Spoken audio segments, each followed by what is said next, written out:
Hi everybody, this is Coach Allison back for Defy Aging, and we are now in week 26. So this week, we're going to kind of split the workout into two sections, which we've done before. The first section is going to be an in your own space routine for a little superset. It's going to be timed at, I forgot, my goodness, 60 seconds on and 40 seconds off for both of the exercises in the superset. And it does have a lower body focus, so a leg focus. And you're going to go through that for 3 rounds in your own space. When that's wrapped up, then we're going to go into a more standard circuit style, so rotating around the turf space in stations. And there are 6 stations for that. This one's going to be a little different. My goodness, why can't I remember the thing that I set up? 30 seconds on, 20 seconds off. So the 20-second rest is pretty short. So I did make it choose exercises that are relatively easy to get in and out of, so not a lot of setup, bands around the legs, nothing like that. So you can move quickly from one to the next.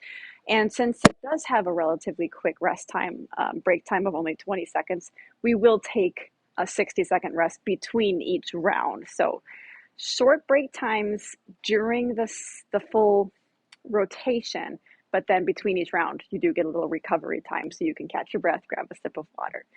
All right, so that is our routine, kind of broken into those 2 sections, and let's do a demonstration. So for the superset, the first exercise, this is the one that's in your own space.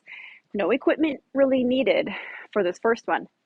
It's an alternating reverse lunge, which we've definitely done these before. Now, this is 60 seconds, so don't be a hero and go for speed necessarily or anything, but you start just standing in one spot, but we're going to reverse lunge. So going backwards, take one leg, big step back, bend both knees up and together. Then we're going to alternate with each one. So now I'm going to take my other leg, big step back, bend both knees up and together. Lunges are a lot of balance. So if you would like to be near something to kind of place a hand on to assist the balance, that's definitely okay. And with, I'm going to lower my camera just a little bit. As with any lunges, whether we're doing forward walking lunges or these reverse ones, I always do remind people this back foot, make sure, hello, balance, make sure the back foot is staying straight. It's very important. We talk about that all the time. And it's not turning out like this, because that puts a really bad angle on your knee, and then that kind of throws off the hip alignment. And now that you might be tempted to do that because it helps your balance, because it widens that base. A wide foot is easier on the balance. So you might be tempted to do that, but it's not very good for the knee, not very good for the hips. So that's where you can hold something for balance if you'd like, but make sure that back foot is, see how my toe is pointing perfectly forward, not out like this. Very important. And it's very important you're staying mostly upright when you go down. You can you'll have a subtle forward lean, that's okay, but we don't want like an excessive forward lean like that. But you don't have to stay like perfectly straight up and down like this, like extreme. You can have a subtle kind of natural forward lean, and that's okay. Lastly, it's important you bend the back knee and it doesn't stay straight like this, because this is really just kind of tapping the foot back. Yeah, you're bending your front leg, but a lunge is bending both legs. Get just as low as you are able. The lower you go, the harder it is, of course. So if you're able to tap the floor and get all the way down, great. If not, work towards that eventually, but you go wherever, start maybe halfway down at first, like this. But you do have to bend that back knee. Make sure we're not tapping the back foot back and not bending the knee. A lot of instruction, but lunges are very tricky and complicated, so I always want to give a lot of instructions for lunges, but that is exercise 1. Okay, and exercise 2 for the in your own space lower body focus is a kneeling get up. And yes, it has been a while. So, yes, it is 60 seconds. So with this, I've recommended to the coaches to do all on one side for the first half of the minute, so for 30 seconds, and then switch legs halfway through. That way you don't have to worry about like starting one, alternating legs. It's kind of very confusing with the kneeling get up. So I'll show you what I mean by that. For a kneeling get up, we start in a tall kneeling position, bring one foot into a half kneel, stand.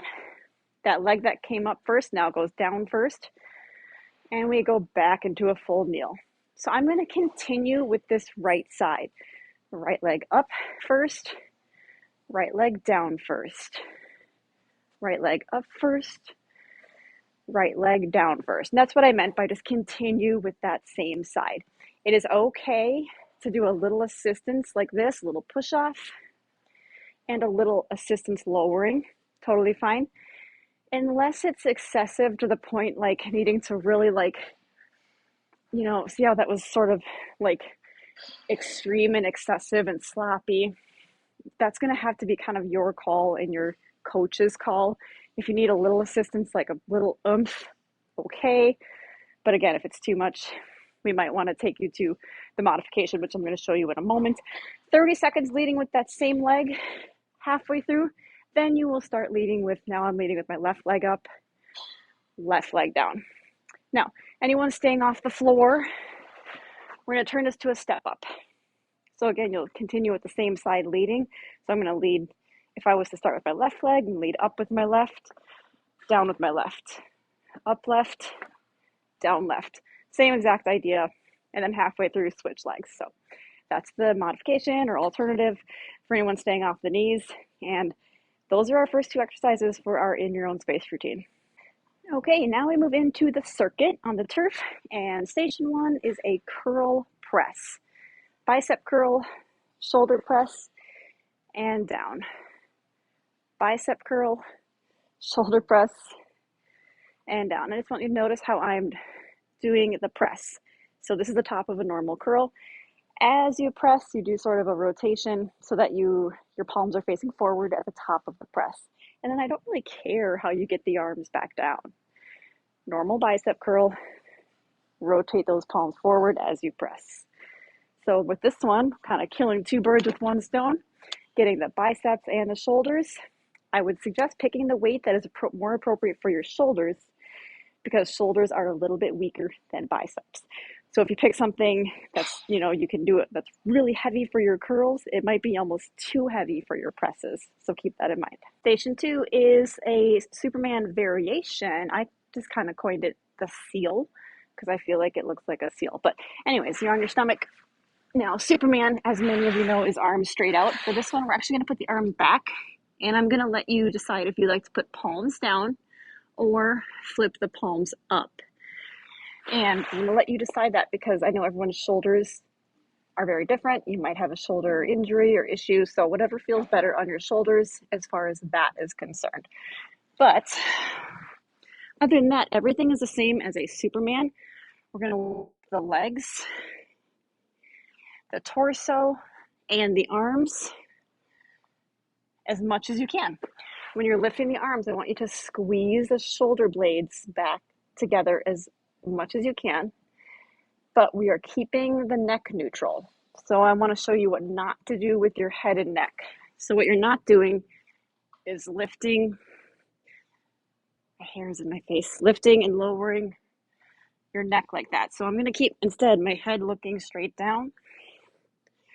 That way my neck is staying neutral at all times. So for anybody that is staying off the floor for our floor exercises, we're going to take this to an incline bird dog. Yes, it's a very different exercise, but it's the closest thing, the next best thing that will hit all the same muscles and essentially the same movement type. So you have your bench or your incline, and we're doing a bird dog. So on one arm and the opposite leg is going to raise slowly and controlled. Pause for a quick second. Keep the neck neutral once again. Okay, so that'll be your alternative for anyone staying off of the floor. Next station after that is mountain climbers. And since I have the incline here, I'll show you that first, the incline version, and then I'll show you the floor. But for mountain climbers, you can choose to tap the feet in. No matter what you do, let me actually back that up. Plank position first. That's very important that we're not like butt way back here, shoulders this far away from the hands. No. So we have the hips level, parallel to the floor, nice and diagonal, shoulders relatively stacked over hands. We can tap the feet in. We can jump, changing feet in the air, or we can do more of a run, which is the hardest way to do a mountain climber, like that. That would be on an incline. You can take any of those three options and do it the hardest way, which is on the floor. So again, tap the feet, or jump, or run. So those are the three different options, either on the floor or in an incline. This one's obviously going to be a lot of cardio, but it's also a lot of core and some chest and shoulders. All right, now we have a band back row. We're going to add a little twist to it. Not literally. We're going to do a slow negative or a slow release. So we have our band anchored in front of us. I like to stagger my stance. You can stand parallel if you prefer. Palms are turned in, so neutral grip there. We do our normal back row like this, so shoulders down, chest out, and squeeze your shoulder blades together. Now from here, we're going to release on 3 to 4 seconds, so slow motion. Fully extend the arms, another rep, normal speed in, slow release. Normal speed in, slow release. It's really tempting to want to go fast, so you might have a hard time resisting that urge to do a faster release back in. So try to fight that urge. 3 to 4 seconds. It's going to feel slow, but it is. So in the 30-second time frame that we have, we might only get 5 or 6 reps, and that's okay because we're holding that contraction for that whole release. So that's let's give it a try. It'll be a little different. All right, kettlebell time. We have a goblet high knee, goblet hold. So you're going to hold at the base of the handle. It can be, you want it chest height, but about an inch off your body. So it shouldn't be actually resting against your chest. Okay. And from here we do a controlled, slow, high knee. So get the knees up as high as you can. And it's a slow, controlled movement. So we're not going for any kind of fast march. It's a lot of balance, a lot of shoulder and chest because of holding that kettlebell here. And depending on the kettlebell weight you choose, if you choose something, the heavier you get with that selection, the more core ab work you're going to feel as well. Let's give it a try. All right, station 6, final one, oldie but a goodie. We're going to do a standard elbow plank. All right. All the quick reminders here. So forearms on the floor, elbows on the floor. Want the elbow directly under the shoulder. And hips level, meaning we don't want the hips way up here like this. And we can definitely do knees. I'm not in the best angle. There we go. If we do knees, okay, make sure your hips are still parallel to the floor. They're still relatively low. Want to make sure we're not doing a knee plank like this with the hips way up in the air. And of course, we can take that up to an incline. And we can always do an elbow plank on an incline, but all the same cues apply. So elbow is still directly under the shoulder. So make sure we're not way back like this. And make sure that we don't have a bend in those hips so the butt's not way up in the air, but instead level like so. Okay, so a couple of 30-second planks in our circuit this week. All right, for our team builder, a battle rope relay. So if we have enough people to split into 2 teams, let's do that. Even if they're, smaller teams of 2 or 3, let's do that. And there's going to be a little battle. So a battle rope battle. Where our battle rope is, there are people, so I can't stretch all the rope. So I'm gonna imitate. We're gonna do the standard double arm slam. It's kind of the most standard battle rope movement there is. So we're gonna stick with that. Each team everyone is gonna be in a line. So line people up. And everyone is gonna go through and do 30 of those slams. Yes, 30. Then everyone is going to do 20, and then everyone's gonna do 10. All of that happens as quick as you can.